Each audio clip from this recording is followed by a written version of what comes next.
जय जिजाऊ, जय शिवराय, दंडोत प्रणाम सगळ्यांना. स्वागत आहे तुमचं माझ्या एका नवीन व्हिडिओमध्ये. तर आज ना मस्त छान रेसिपी मी तुमच्यासाठी घेऊन आलेली आहे. ते व्हिडिओ शेवटपर्यंत बघा. आवडल्यास लाईक शेअर सबस्क्राईब करायला विसरू नका. आता रेसिपीचं नाव नाही सांगणार आहे मी, डायरेक्ट रेसिपी बघा. कदाचित तुम्ही केली असेल तर मला कमेंटमध्येही कळवा की मी ही रेसिपी केलेली आहे. पण रेसिपी जी आहे ना अप्रतिम आहे, खूप छान लागते. आणि आता जास्त काय सांगायचं त्या रेसिपीबद्दल, आता बघल्यानंतरच तुम्ही मला सांगा की कशी वाटते. कारण की आपण ती भाजी वेगळी बनवतो आणि भात वेगळा बनवतो, तसा करण्यापेक्षा मी एकत्र काहीतरी करण्याचा प्रयत्न केलेला आहे. खूप छान रेसिपी लागते बरं का. तर जास्त वेळ न घालवता चला व्हिडिओला सुरुवात करूया. तर सगळ्यात आधी ना मी इकडे कांदे वगैरे जे होते ते भाजायला ठेवले आणि मिरच्याही माझ्या भाजून चालू होत्या. तर याची जी चव आहे ना खूप अप्रतिम लागते. खोबरं भाजून घ्यायचं, कांदे भाजून घ्यायचे आणि मस्त याचा जसं आपण मसाला भाजीला मसाला करतो ना तसा मसाला करून घ्यायचा.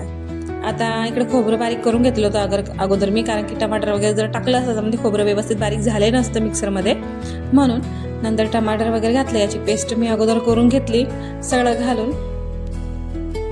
नंतर याच्यामध्ये ना कांदे वगैरे घातले, कारण की एकट्टे एवढं पेस्ट झाली नसती एकत्र, म्हणून 2 वेळाच करावं लागलं मला हे सगळं. नंतर पेस्ट करून झाली की कुकरमध्ये तेल टाकायचं सर्वात अगोदर, नुसतं त्याला कडकडीत तपू द्यायचं ना.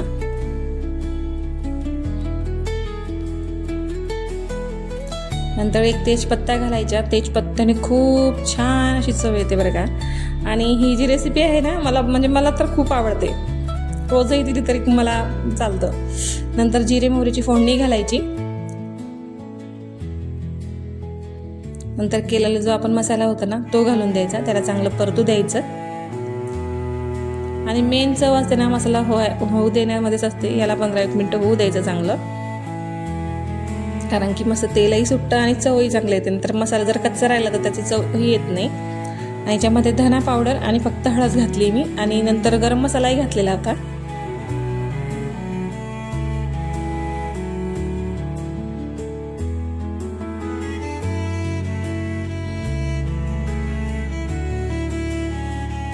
चांगलं मिक्स करून घ्यायचं.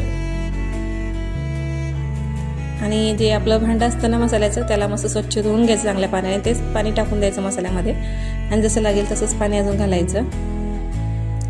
आता मेन प्रोसेस जी आहे ज्याची मी रेसिपी शेअर करते तेच मेन आहे. आता याच्यामध्ये लागेल तसं पाणी घालायचं, चांगली उकळी येऊ द्यायची याला. जसं लागेल तसं पाणी घालायचं, जसं आपल्याला लागणार आहे तसं.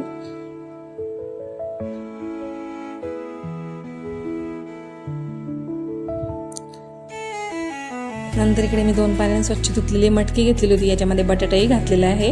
आता ही याच्यामध्ये टाकून द्यायचं. स्वच्छ धुवून घ्यायची पण अगोदर, कारण की हे कधीचे काय भिजवलेली राहते लोकांना. आता आपण विकतच आणलेली आहे, मी घरी सहसा करून करत नाही, कारण की घरी ना त्या मटकीला बुंग लागून जातं, त्याच्यासाठी मग मी बाहेरूनच आणते. आणि ते घातल्यानंतर पाणी घालायचं आणि स्वच्छ धुतलेले आपले तांदूळ घालून द्यायचे. लागेल तसं पाणी घालायचं. अजून जर घालायचं असेल तर घालू शकतात. जास्त जर अशी खिचडी जर जास्त पाणी झाली ना त्याची चव लागत नाही, म्हणून थोडं आपल्या प्रमाणात जसं तांदूळाला पाणी लागतं तसं घालायचं. नंतर मीठ घालायचं. नंतर कस्तुरी मेथीही घालायची. आता ते व्हिडिओमध्ये आलेलं नाही, पण मी कस्तुरी मेथीही त्याच्यामध्ये थोडीशी ॲड केलेली आहे, कारण की मला ते लक्ष नाही व्हिडिओ घ्यायचं कस्तुरी मेथी वगैरेचं. नंतर झाकून ठेवून 3-4 शिट्ट्या होऊ द्यायच्या.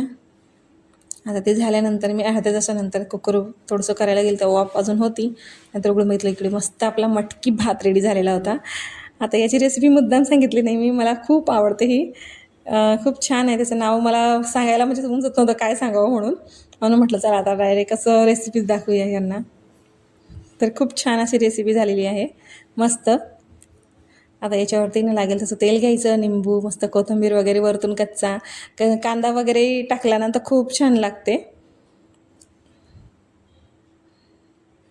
कच्चा कांदा टाकायचा. आता मी टाकलेला नाही आहे, पण ज्याला कोणाला खायचं असतील ना खूप. आता ही खिचडी जी आहे ना मटकी भात किंवा काही या आमच्या शाळेमध्ये भेटायची, म्हणून म्हटलं चला आज आपण त्याचीच रेसिपी शेअर करूया. नंतर देवाला उपार वगैरे दाखवला.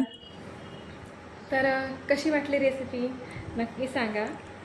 कसं आहे माहिती आहे का, मी काहीतरी वेगळं करण्याचा प्रयत्न करत असते.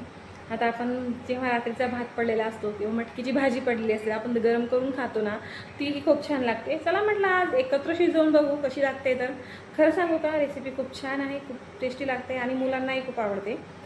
जसं शाळेमध्ये मिळतात ना तशीच.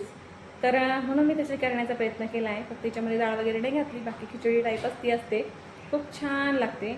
पण काही जर आवडलं नसेल तेही कळवा कमेंटमध्ये, ना आवडलं असेल तेही कमेंटमध्ये कळवा. आणि व्हिडिओला शेअर करत जा, लाईक करत जा यार. लाईक करायला पैसे नाही लागत बरं का, म्हणून. आणि सबस्क्राईब करायलाही विसरू नका आपल्या चॅनलला. भेटूया पुढच्या व्हिडिओमध्ये, तोपर्यंत बाय बाय.